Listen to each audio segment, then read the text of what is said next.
Hi, my name is Alyssa Hill-Bradford, and I'm a physical therapist, and I'm currently the chair of the Health Promotion and Wellness Committee, or HPW Committee, with the Academy of Neuro PT. I'm excited to be here with you today to introduce you to a new resource called the Bridging the Gap Toolkit on our HPW webpage. This toolkit is designed to help you help your client be healthy and be well, even though they're living with a chronic neurological condition. Let's check it out. All right, I'm going to Google HPW ANPT, and it's going to link me right to the Academy of Neuro's PT practice resource page, where you can see your HPW page. If you haven't been here already, I encourage you to come and check it out and see all the great resources that we have and that we're going to continue to post based on what you say is important to you and needed in your practice. Today, again, highlighting the Bridging the Gap Toolkit that's under our clinician resource tool page. So I'm going to click here. Couple things to note: you can access the full toolkit, the whole PDF, right here on this link, Bridging the Gap. You can also access, I'll show you in a minute, the individual sections of the toolkit. Right?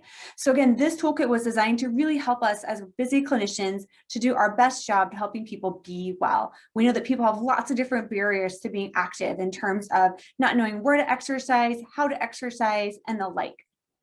This resource was originally developed by the Spinal Cord Injury Special Introduced SIG, and they graciously allowed us to adapt it and expand it to reach a wider audience of individuals with neurological conditions beyond spinal cord. So thank you to the special interest group, the Spinal Cord Injury Group. So we can spend a lot of time going into a lot of detail, which we'll hopefully do for you in another video. But on this one, I really just want to show you how to kind of access it and what's in it. So if I go to the introduction, I can see here where it tells me the purpose of the document. All the things are in this really nice detailed objective section. I can see how it links to the appendices and references. And I can see that the target audience is PTs and PTAs who are working with clients with neurological conditions. And we have certain handouts that target clients specifically and certain handouts that target PTs and PTAs. And then we have handouts and resources that target the two working together for that really great shared decision making, because we know that's so important in our practice. So back here on the webpage, you can see that you can access pieces of that long document, those appendices right here. So for example, let's say you have a client that's really struggling to engage in exercise. They say it's important, but they just really can't connect. You could click on the values, goals, and action planning sheet to help them develop through a worksheet a specific strategy that connects with their values, their goals, and then actually develops an action plan that they can commit to and follow through with. Let's say, conversely, your client is really struggling, again, to connect to the community and know what to do when they go to exercise. You could click on the Sergeant Health Fitness Plan, which is designed to be utilized with a PT and the client together, developed by our colleagues at Boston University. And you can go through and help them transition to that community fitness center by clicking on the pieces of equipment that are most appropriate for them, outlining their specific goals and any specific exercise precautions. So this might be that resource to really help that client.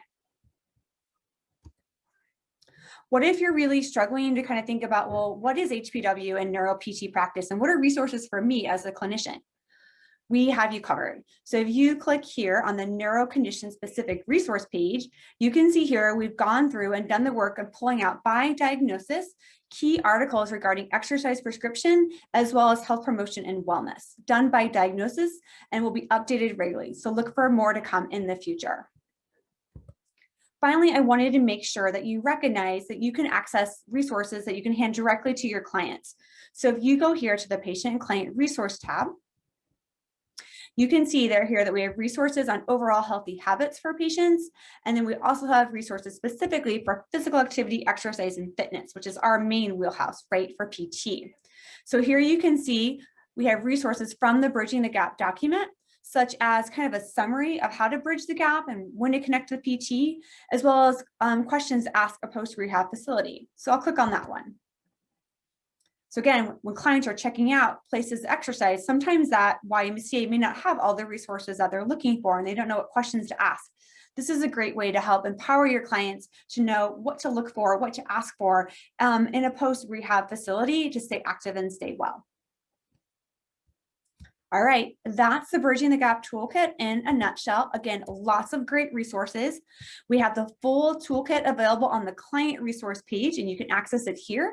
You can access the individual appendices to address your questions there, as well as under the patient and client resource tool, where we have those specific resources cross-listed there. All right, thanks so much for your time. We really look forward to hearing back from you on how this resources helps or doesn't help your practice and other things you think would be needed to help you keep clients living well. Thanks so much.